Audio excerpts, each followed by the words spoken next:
Good morning everyone.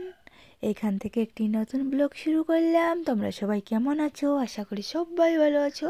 তো আমি বেরিয়ে পড়েছি, একটা জায়গা যাব। তো বলেছি কোথায় যাব। আমি যাব দেশের বাড়ি। আমার বর বেরিয়েছে, আমার বাবু বেরিয়েছে, আমার মিষ্টু বেরিয়েছে। তো সবাই কিন্তু একসঙ্গে চলে যাচ্ছি বাইকে করে। তো অনেকটা কিন্তু দূর পথ, কিন্তু বাইকে করে চলে যাচ্ছি। বাইকে যাওয়ার মজাটাই আলাদা। তো চলো একটু সাইডের সিনারিগুলো দেখিয়ে দিচ্ছি। রাস্তায় যেতে যেতে না দেখালে ও ভালো লাগে না। এরকম ফাঁকা মাঠ, রাস্তা কিন্তু খুব সুন্দর। রাস্তা খারাপ আছে আমরা যেদিকে যাব সেই দিকে। তো এটা দেখো, শাল জঙ্গলটা একটু শেয়ার করে দিলাম গো। শাল জঙ্গলটা দেখলে তো মনটা কেমন কেমন লাগে, তাই না? আমাদের শাল জঙ্গলটা কি বলো তো, মনে ছোঁয়া।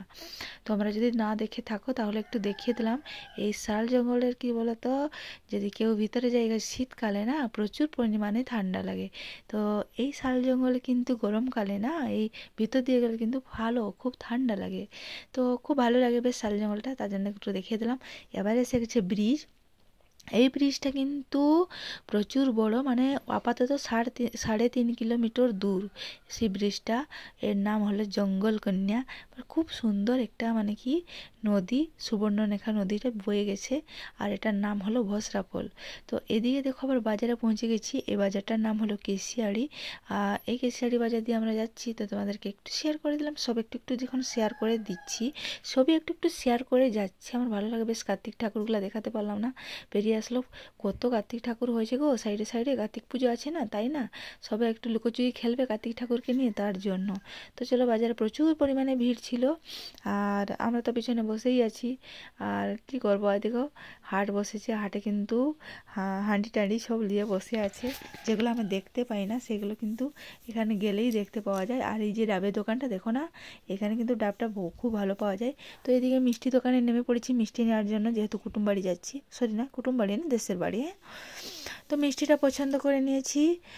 মিষ্টিটা নিয়ে নিব। আবার সেদিকে আমার বর বলছে কি খাবে, যদি খাবো চলো, শুধু এখানে তো দাঁড়িয়ে থাকলে হবে না। তো আমি বলছি চলো তাহলে খেয়ে নি, চলো। শুধু এখানে দাঁড়িয়ে থেকে লাভ কি? মিষ্টি দোকানে কিন্তু মিষ্টিগুলো আমাকে গজ করে দিচ্ছে, মানে প্যাকেট করে দিচ্ছে। এদিকে দেখো তেলে ভাজা হচ্ছে, নিরামিষ তেলে ভাজা কিন্তু। তো চলো এবার খাবো। খাবার জন্য কিন্তু এসেছে। বাবু কিন্তু দেখো, বাবু কিন্তু রিংস নিয়ে নিয়েছে। ও কিন্তু এইগুলো খায়। আর মেয়েটা কিন্তু দই নিয়ে নিয়েছে। দেখো হাঁড়ির ভিতরে দইটা আছে, বেশ ভালো লাগে। দই না রাবড়ি রে বাবা, জানি না, যাই হোক তারা খেয়েছে।